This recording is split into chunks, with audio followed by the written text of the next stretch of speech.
June 2, 1875. A cramped Boston laboratory filled with the acrid smell of burning metal and the desperate muttering of a man whose invention refused to work. Alexander Graham Bell stared at the tangle of wires connecting his harmonic telegraph, his hands trembling with exhaustion. He'd been working for 18 hours straight, trying to transmit multiple messages simultaneously over a single wire. The device aimed to revolutionize communication by allowing telegraph operators to send several messages at once, sharply cutting costs for Western Union. Instead, it had turned into his personal nightmare.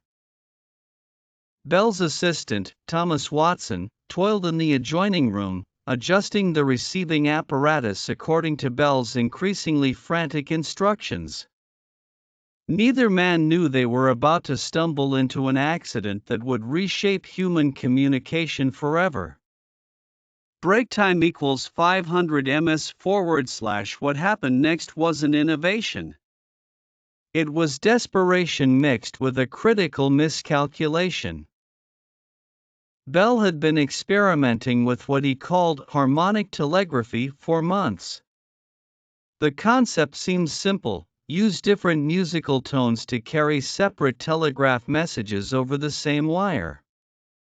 Western Union had invested heavily in the idea, hoping to multiply their telegraph capacity without laying new cables across the continent. But Bell's mathematics were flawed.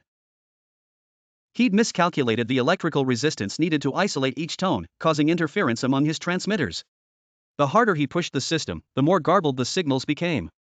By June 2, Bell faced financial ruin and the end of his inventor's dreams. What Bell didn't realize was that his failure had accidentally created something far more revolutionary. His overtaxed transmitters weren't just sending Morse code signals. They were transmitting the actual vibrations of sound itself. The same electrical miscalculation that ruined his telegraph was about to birth the telephone. But first, Bell had to make one final, desperate adjustment. He cranked up the electrical current to dangerous levels, hoping to force his stubborn machine to work. In the adjacent room, Watson heard something impossible coming through the receiver. It wasn't the expected series of clicks and buzzes that formed telegraph messages.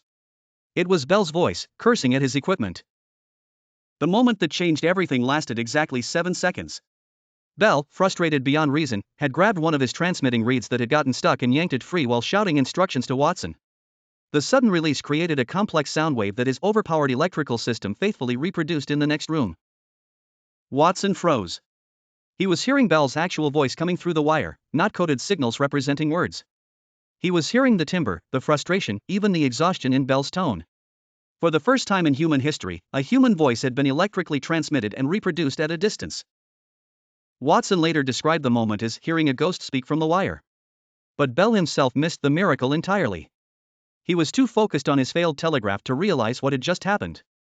Dramatically, it would take Watson's excited shouting through the laboratory walls to make Bell understand that his greatest failure had become humanity's greatest communication breakthrough. The implications hit Bell like lightning. If his accidental system could transmit his voice, it could transmit any voice. Conversations could travel instantly across continents. Business could be conducted in real time between distant cities.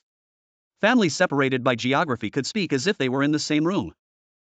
Within hours, Bell had abandoned his harmonic telegraph entirely. The device that was supposed to send multiple Morse code messages now seemed primitive compared to transmitting actual human speech. He began redesigning his equipment specifically for voice transmission, using the same electrical principles that had inadvertently made it possible.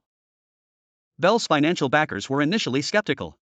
The telegraph industry was worth millions, and everyone understood how Morse code worked. But voice transmission? It seemed like magic, and magic didn't inspire investor confidence. Chuckles, they thought he was proposing an expensive novelty that would never catch on commercially. Bell's first intentional telephone call came 10 months later, on March 10, 1876. The famous words, "Mr. Watson, come here, I want to see you," weren't planned as historic. Bell had spilled battery acid on his clothes and needed Watson's help immediately. But this time, Bell knew exactly what his device was doing. He was deliberately using electrical current to carry his voice to Watson's receiver in another room.